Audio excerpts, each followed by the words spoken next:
한강공원에서 숨진 채 발견된 손정민 씨 사건과 관련해 목격자들의 공통된 진술이 나왔습니다.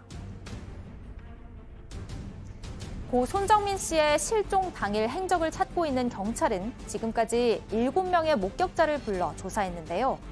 이들에게서 새벽 3시 반 이후의 상황에 대한 공통된 진술이 나온 것으로 전해졌습니다. 목격자들은 새벽 3시 40분쯤 자고 있는 손 씨와 그 곁에 서 있는 친구를 봤다고 하는데요. 당시 친구가 손 씨를 깨우고 있었고 2명 모두 만취 상태로 구토를 하는 것 같았다는 진술도 나왔습니다. 이런 가운데 경찰은 어제 목격자 2명을 추가로 확인하고 이들의 진술을 들은 것으로 알려졌습니다. 손정민 씨의 실종 당일 행적을 둘러싼 의혹이 풀리지 않고 있습니다. 앞으로 경찰의 수사가 어떻게 진행될지 계속해서 지켜봐야겠습니다. 지금까지 사건 상황실이었습니다.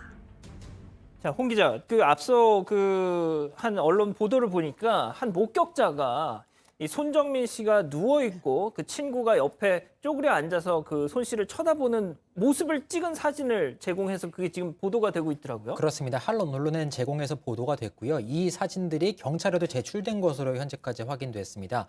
경찰에서 목격자를 추가로 2명을 확인했어요. 2명의 일행이 새벽 2시에서 3시 사이에 손정민 씨 일행을 확인한 것으로 이렇게 진술한 것으로 알려졌고요. 구체적으로는 손 씨가 누워 있고요. 사진에서는. 그리고 맞아요. 친구가 옆에서 가방을 맨 채 서성이는데 진술에 따르면 서성이다가 다시 옆에 누웠다거나 손 씨가 바닥에 계속 누워 있었다. 이런 취지로 진술을 했습니다. 자, 교수님. 이 교수님도 계속 보도를 보셨을 텐데 좀 어떻게 좀 전반적으로 좀 분석을 하고 싶으세요?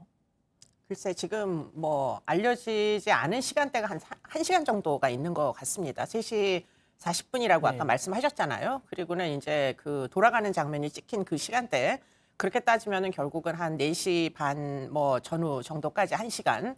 근데 그 사이에 어떤 우리가 생각을 할 만한 많은 사람들이 의혹을 제기할 만한 그런 이제 범죄에 해당하는 사건이 일어나기에는 그 시간대가 좀 너무 짧지 않나 이런 생각이 개인적으로 들고요. 그리고는 지금 목격 진술들이 비교적 서로 일치합니다. 예. 그 시간대에 사람이 완전히 없었던 게 아니기 때문에 그렇기 때문에 그런 와중에 비명이라도 질렀으면 아마 누군가는 들었을 텐데 그런 정황은 보이지가 않고 다만 이제 이번 주 말에 지금 이제 그 세부적인 이제 부검 결과가 나옵니다. 그렇기 때문에 혹시 부검 결과 익사랄지 이런 이제 결과가 나오게 되면 지금 많은 분들이 의심하는 부분 의심에 대해서 좀 해명될 수 있는 그런 내용도 조만간 나오지 않을까 기대를 해봅니다. 예. 네. 교수님께서도 이제 부검 결과가 중요하다고 말씀을 해 주시네요.